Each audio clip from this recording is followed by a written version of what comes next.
E se o maior pecado não fosse errar, mas viver sem coragem? E se a fé não fosse conforto, mas desespero disfarçado de esperança? E se Deus não falasse com você, porque é você quem precisa gritar primeiro? A verdade é que você não vive, você apenas repete. Sua liberdade é uma ilusão confortável, criada para esconder o medo de escolher. Você se diz racional, mas seu coração vive em ruínas.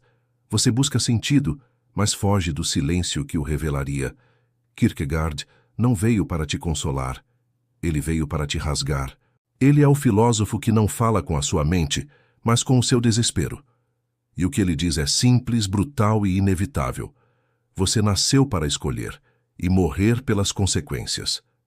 Kierkegaard não acreditava em filosofar para parecer inteligente.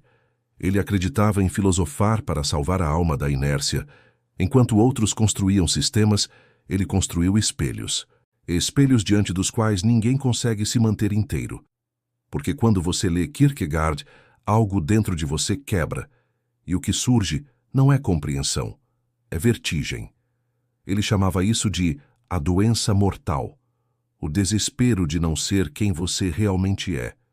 O desespero de fingir, de viver como se tudo fosse controlável. Mas a existência, dizia ele, é um salto no escuro, e só quem tem coragem de saltar descobre o que significa viver de verdade. Kierkegaard via o desespero não como um erro, mas como a primeira forma de consciência verdadeira. O homem que nunca desespera, dizia ele, é um morto que anda, porque o desespero é o grito da alma pedindo autenticidade, pedindo para acordar do sono da mediocridade. Você foge do desespero como quem foge de um monstro, mas ele não é seu inimigo. Ele é a voz de Deus dentro de você, implorando para que você pare de se esconder atrás de máscaras, de ideais, de sistemas. Ter fé para Kierkegaard não é repetir versículos ou acreditar cegamente. É enfrentar o abismo e ainda assim saltar. É saber que tudo pode desmoronar e ainda assim escolher. A fé é o ato mais insano e mais humano possível. Confiar sem garantias. Você quer liberdade, mas não suporta o preço dela. Liberdade não é poder fazer tudo. É ter que escolher uma única coisa e renunciar a todas as outras. E é aí que você treme. Kierkegaard via a liberdade como uma maldição divina, ser condenado a escolher. Escolher entre ser o que os outros esperam ou ser o que a sua consciência exige, entre a segurança das aparências e a vertigem da autenticidade. O homem comum escolhe a primeira opção. Ele prefere a tranquilidade do conformismo à dor da verdade. Mas o homem autêntico, o que Kierkegaard chamava de indivíduo, escolhe a segunda. Mesmo que isso o destrua. Mesmo que isso o torne um exilado entre os vivos. A angústia, dizia Kierkegaard, é o pressentimento da liberdade. É o que você sente quando percebe que tudo depende de você. Que ninguém vai te salvar. Que a vida não vem com manual nem com garantia.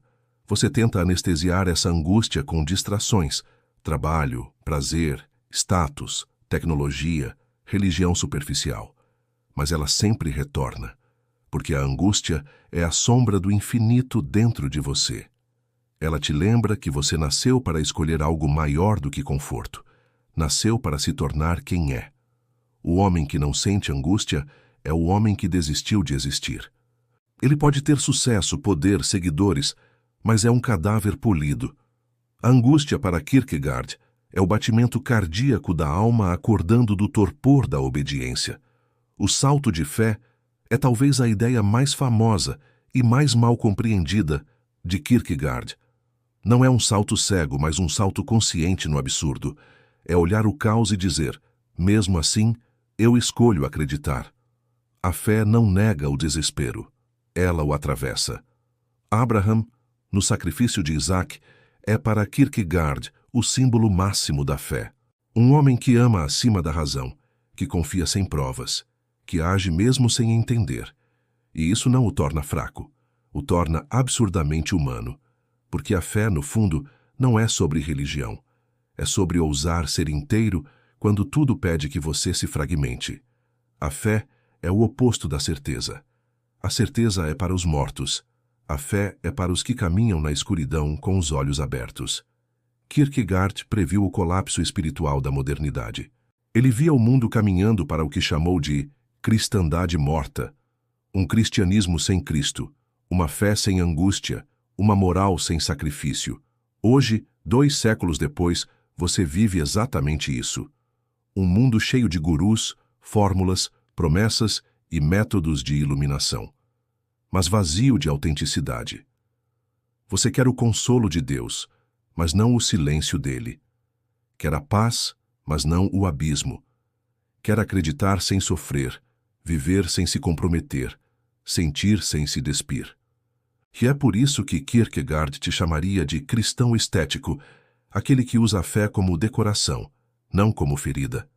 Deus, para ele, não é um pai que consola, é um espelho que exige, e quem ousa encará-lo, inevitavelmente desmorona antes de renascer. Nada enfurecia mais Kierkegaard do que a ideia de a maioria. A multidão, dizia ele, é o refúgio dos covardes. É onde os homens escondem a própria inconsciência atrás da aprovação coletiva. A multidão mata o espírito, porque nela ninguém precisa pensar, apenas repetir. Ninguém precisa escolher, apenas seguir. E ninguém precisa ser verdadeiro, apenas parecer. O indivíduo, para Kierkegaard, é aquele que se levanta sozinho diante de Deus, sem escudos, sem desculpas, sem plateia. Ele é aquele que vive em agonia, mas prefere o abismo da verdade à anestesia da conformidade. Esse é o verdadeiro crente. Esse é o verdadeiro homem. E você? De que lado está? Entre os que seguem ou os que sangram? A filosofia de Kierkegaard é uma espada que corta as ilusões do ego moderno. Ela não promete felicidade, promete lucidez. E a lucidez dói. Você vai perder certezas, perder amigos, perder status, mas vai ganhar algo infinitamente maior. A si mesmo. O eu que não depende da opinião dos outros. O eu que pode enfrentar o caos e dizer, mesmo assim, eu existo. Kierkegaard acreditava que o homem só se torna espírito quando tudo o que é externo se desintegra, quando não resta nada além da relação direta entre você e Deus, entre você e o mistério. Nesse instante, a máscara cai, o personagem morre e o ser nasce. A verdadeira fé começa quando a esperança morre, porque só então o homem entende que não há nada a esperar, há apenas o dever de existir com coragem. Kierkegaard viveu sozinho, amou sozinho, sofreu sozinho e morreu sozinho. Mas foi essa solidão que o fez ver o que ninguém mais via. Ele entendeu que a vida não é um espetáculo coletivo, é um drama interior, e que cada alma é chamada a escrever o próprio evangelho em silêncio, lágrima por lágrima. Ele sabia que a multidão iria zombar, que a igreja iria ignorá-lo, que os filósofos o chamariam de louco. Mas ele escreveu mesmo assim, porque sabia que um dia as palavras que nascem da dor autêntica atravessam séculos. E aqui estamos, ainda tentando entender o que ele quis dizer. Kierkegaard te convida, não a entender, mas a viver o que ele escreveu. Ele te chama para o salto, para o risco, para a vertigem. Ele te pede que pare de se esconder atrás de ideias e comece a se encarar. Porque no fim a única pergunta que importa é: você é capaz de ser você mesmo, mesmo que isso custe tudo? Se esse texto te incomodou, é porque ele cumpriu seu papel. A verdade nunca consola. Ela desperta. E se você sentiu o peso desse chamado, então Kierkegaard ainda está vivo dentro de você. Curta este vídeo. Comente o que dentro de você ainda teme o salto. Compartilhe com alguém que vive no conforto da ilusão. Inscreva-se no canal, porque aqui a filosofia não é para adormecer a alma, é para queimá-la até ela lembrar quem é.